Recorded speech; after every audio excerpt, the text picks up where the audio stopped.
Here we are live, Playboy, playing with the house money, on front row, in your face, big bag bets. Yeah, shit, it's going motherfucking down over here. If you want to cash a ticket, this where you need to be, live and in living color. Dixie Parlay Fair, live from Playing with the House Money, where we have done so much with so little for so long that it seems we can do anything with nothing at all in no time flat. Now let's get to the money. Welcome to another Saturday edition of Playing with the House Money, Week 2 College Football Predictions 2025. We'll be giving you an analysis on the side, the total, and the prediction on all games available. We'll be starting out with the Friday slate. Don't forget to like, subscribe, and comment whether you agree or disagree. We want to hear from you, your likes and dislikes. Let's get right to this shit, man. Are you not entertained? Are you not entertained? Isn't that why you're here? Playing with the House Money, Week 2 Extended Edition. We would like to sadly inform you now that these will be short analysis.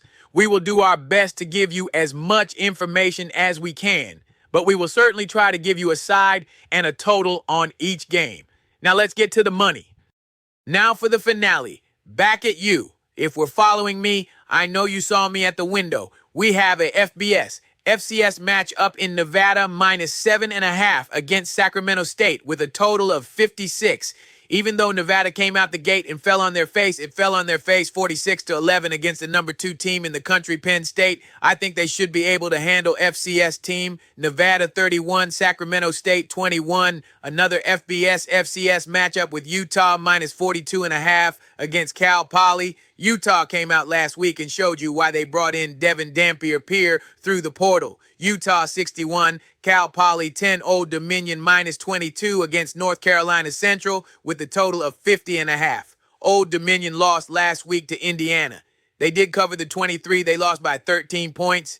I think they should be able to take care of this small school. Old Dominion 35, North Carolina Central 10, FAU minus 21.5 against Florida A&M with a total of 50.5. FAU went to Maryland last week and lost 39-7. I think they could handle the Rattlers at home. FAU 35, Florida A&M 17. Marshall minus 7 against Missouri State with a total of 54. They both got smashed last week, but I think Marshall should be able to handle a lower level school like this. Marshall 24, Missouri State 10, East Carolina minus 29.5 against Campbell with a total of 54.5. East Carolina played a really good game last week against North Carolina State. They actually had the ball inside a 10-yard line and time ran out on them. Today, I think they handled Campbell. East Carolina 47, Campbell 14. Here we have a lopsided matchup here. We have California minus 44.5 against Texas Southern with a total of 54. California last week went to Oregon State and came out with a convincing win 34-15. Our quarterback Sagapolu had a good outing going 20 or 30 with 234 yards and 3 touchdowns. I don't know of covers, but I know they win big and the game goes over the total. The over is the best bet. Cal 61, Texas, Southern 10. Okay, we know this shouldn't be fair. My Miami Hurricanes minus 53.5 against Bethune-Cookman with a total of 63.5. Last week, Bethune-Cookman lost 42-9 at FIU. Today, they'll barely get away with their breath. Miami 72, Bethune-Cookman 7. Next up, we have North Carolina minus 14.5 against its little brother Charlotte with a total of 49.5. North Carolina and Coach Bill Belichick were drugged through the mud by TCU 48-14. And if you follow me, I gave that lockbox lockout and I said that the line should have been 14. All those celebrities came to see him get a good ass whooping. I think maybe the day against Charlotte, they might have a better outing. I still don't think, and I'm not convinced they could cover a number on the road.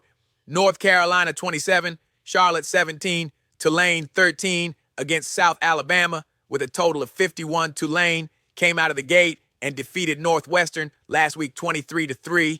They were very efficient in the rushing game where they ran for 269 yards. They only had 150 yards passing. The defense almost pitched shutout, allowing only 3 points. South Alabama defeated Morgan State 38-21.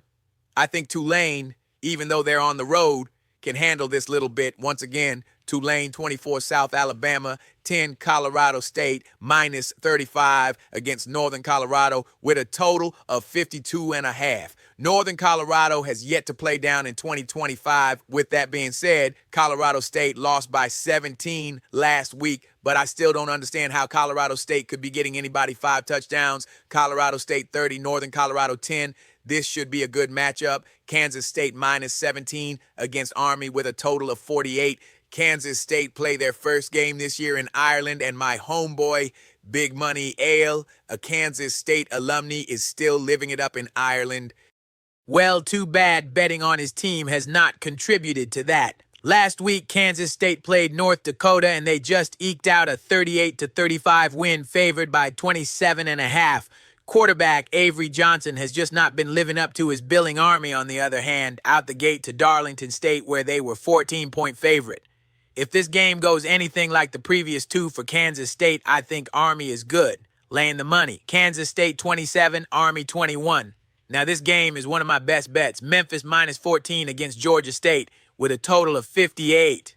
Memphis got out to a good start last week, routing Chattanooga 45-10. They had somewhat of a balanced attack, rushing for 233 yards and passing for 200 yards, right at 420 yards offense. Georgia State, of course, usually a bottom feeder, was mauled by Ole Miss 63-7. The way Memphis passes the ball, and I'm quite sure they would be one of the heaviest passing teams of the college football season. We're going to see more of the same. Memphis covers easy. Memphis 51, Georgia State 10. Next up, Toledo minus 7.5 against Western Kentucky with a total of 57.5. Western Kentucky has came out of the gate on fire. As you know, they brought in quarterback Maverick McIver and his offensive coordinator Rick Bowie from Abilene Christian. Western Kentucky has done this before and caught lightning in a bottle, and it looks like it's working again. In 2 games, McIver has thrown for 789 yards and an incredible effort. Of course, both of those games were at home. Toledo just lost at SEC Kentucky. Something has to give, and you know what? I'm going to give it to the bookies right in your mouth. Upset. Western Kentucky 31, Toledo 20. I know this is not fair. South Carolina minus 42.5 against South Carolina State, my son's alma mater, with a total 53.5. And oh yeah, my son did graduate. He's a coach and a teacher, moving right along.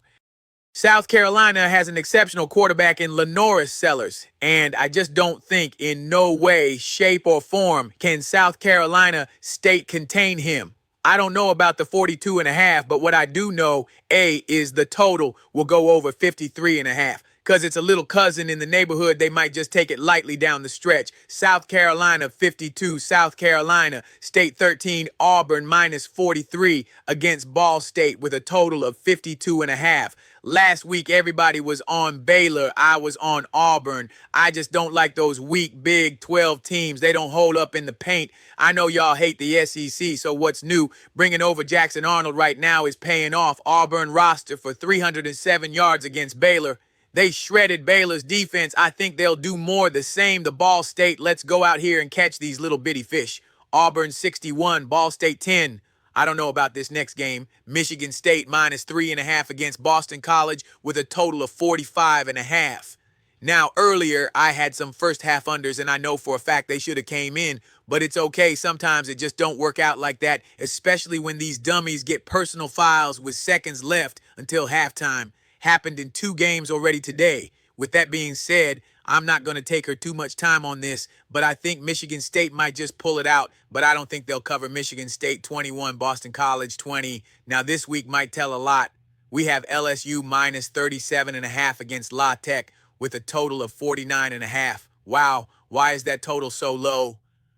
LSU is home this week after going to Clemson and winning the game. It was not an upset. Will you uninformed people stop saying that? Clemson is not cut like that, but that remains to be seen. Yeah, it was a good game. Yeah, they both have all kind of players going to the pros. Still doesn't equate to a championship, but in this game, if LSU is what you think they are, they should rout La Tech, or has La Tech gotten their weight up? We ain't seen them in a few months. Things change, people come up, they get a bag. Still don't matter with your fake chain on. Oh yeah, mine ain't fake. I got LSU taking advantage of La Tech. LSU 51, La Tech 14. Now we come to the big dog game of the day. We got Oklahoma -5 against Michigan with a total of 43.5.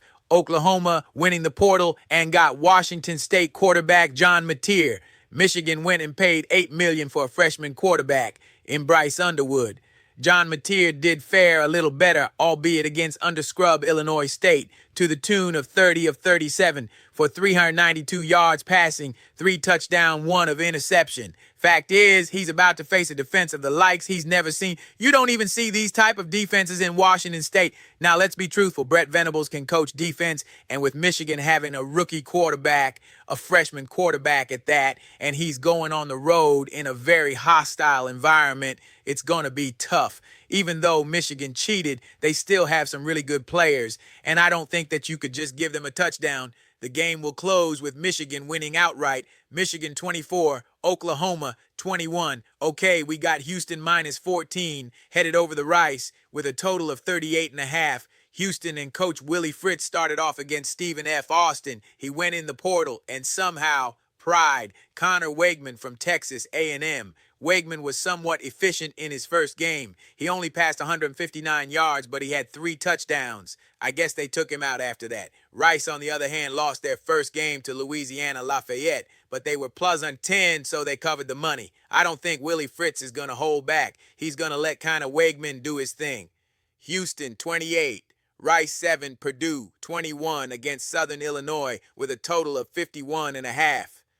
Southern Illinois has yet had to play a game. Rep came out in their first outing and defeated Ball State 31-0. How about we'll probably be going down that same road? Purdue 35, Southern Illinois 3. This is another game that I really like. USC 29 against Georgia Southern with a total of 61. USC came out of the gate with their hair on fire and blasted Missouri State 73-13, and Georgia Southern went on the road and the let bum E.J. Warner and company defeat them 42-14. I can see USC having no mercy and quarterback Miava having a field day. USC 61, Georgia Southern 14, Nebraska -34 against Akron with the total of 47. You know, I actually took Akron with those 9 points against Wyoming the first week, and they let me down. I also took Nebraska -6 against Cincinnati the first week. Okay, I was wrong in both games. I ain't right all the fucking time. I don't really know if Akron is that bad or if Nebraska is that bad, but what I do think is Akron can cover a 34, or maybe they can't.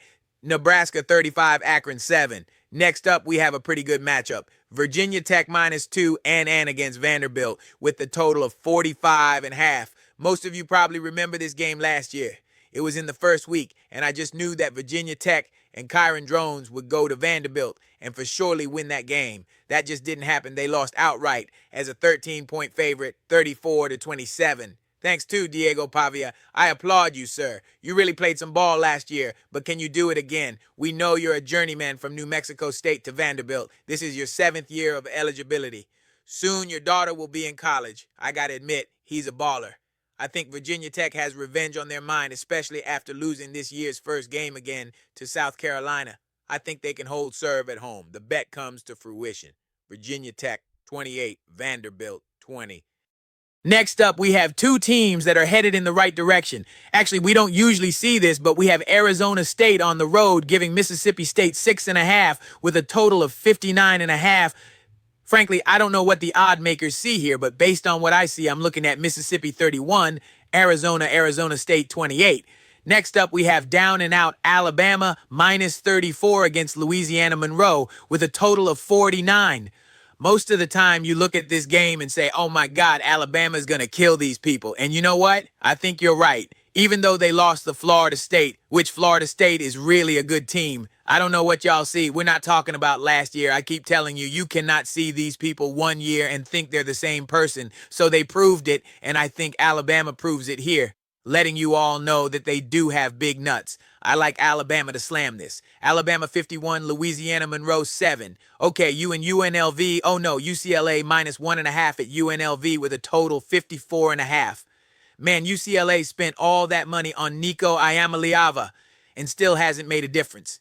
UNLV let us all down -24.5 against Idaho week 0. Spread went all the way from 24.5 to 30.5 by game time, and UNLV was dead in the first half. Then they go to next week and actually be a decent Sam Houston squad. UCLA has nothing coming. They only scored 10 points against Utah at home in the first game. I think you freeze, and his boys might have a scope lined up. UNLV 35, UCLA 21. Okay, for the fun of it, UTEP minus 7.5, Tennessee Martin with a total of 50. Okay, we'll give you the benefit of the doubt. UTEP 24, Tennessee Martin 14. Not last, but yes, at least we have Tulsa minus 3.5 at New Mexico State with a total of 52. We're not going to go on and on about a slight bum bowl, so we'll make it short and quick. Tulsa wins and covers. Tulsa 24, New Mexico State 10. This is a late night get back game, so if you've been losing all day, go ahead and load up right here.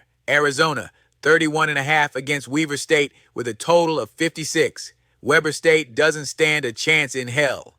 Arizona State 56, Weber State 7. Some more late night Pacific Coast get back. Washington State -1 against San Diego State with a total of 46.5. They are both undefeated on the season, just 1-0. But San Diego State might be a little tougher because Washington State is kind of starting over, so I'm going to give San Diego State the edge. San Diego State 23, Washington State 17, BYU -20.5 against Stanford with a total of 44.5. Even though BYU kicked their quarterback out of school for relieving himself inside of a woman is beyond me, but I won't go into that. But I'm telling you, you want to hear my side. Stanford, on the other hand, was driving down the field in Hawaii and started thinking about the hula girls, threw an interception and allowed Hawaii to win its first opening game of the season against the FBS opponent in the last 5 years. I mean, come on, man.